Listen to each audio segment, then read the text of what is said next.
As is opportunity to continue to growing as a team.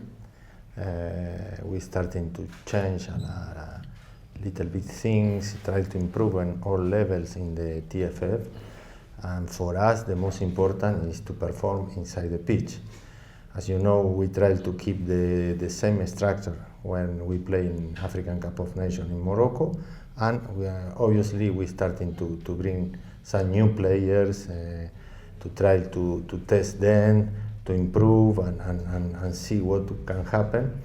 Obviously the goal and our vision is to turn the African Cup of Nations 27, but one of the goals we have is always, and you know me, I'm very high competitor. I want to get result, and even to improve is much better to get result. We come in very serious, we come in try to do our best, to put, like I always say, high the name of Tanzanian football, and for sure tomorrow the player, they will give their best to improve. It's step by step, but for these two games, for us, it's very important to have a very good performance and improve the game model as well.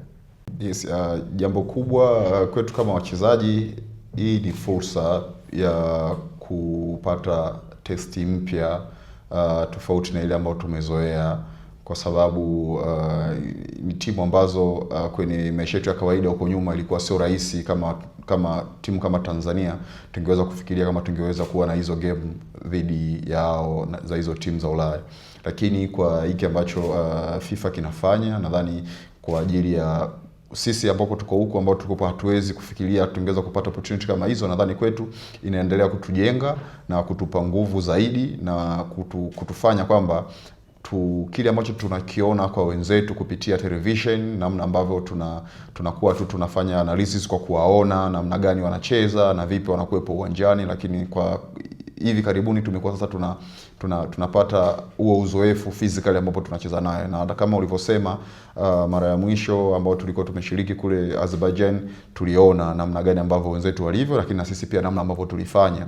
Kwa hiyo muda mwingine inaweza kuwa kama tulikuwa tunajidogosha kuona namna wenzetu tunavyoona, na tulikuwa tunahisi kwamba sisi na wao kama ni mbingu na ardhi, lakini namna ambavyo tulijumuika nao tuliona kwamba tunaweza kucompete nao na tunaweza tukafanya vizuri zaidi ya mwanzo. Kwa hiyo hii mara ya pili kwetu nadhani itakuwa ni jambo zuri zaidi, na nadhani tutakuwa tofauti kuliko mwanzo kwa sababu ilikuwa mleto ya mwanzo, lakini sasa hizi nadhani itakuwa kitu kizuri kwetu. Nadhani tutafanya vizuri zaidi kwa sababu kuna vingi ambavyo tumejifunza kupitia ile FIFA series ya kwanza kule Azerbaijan.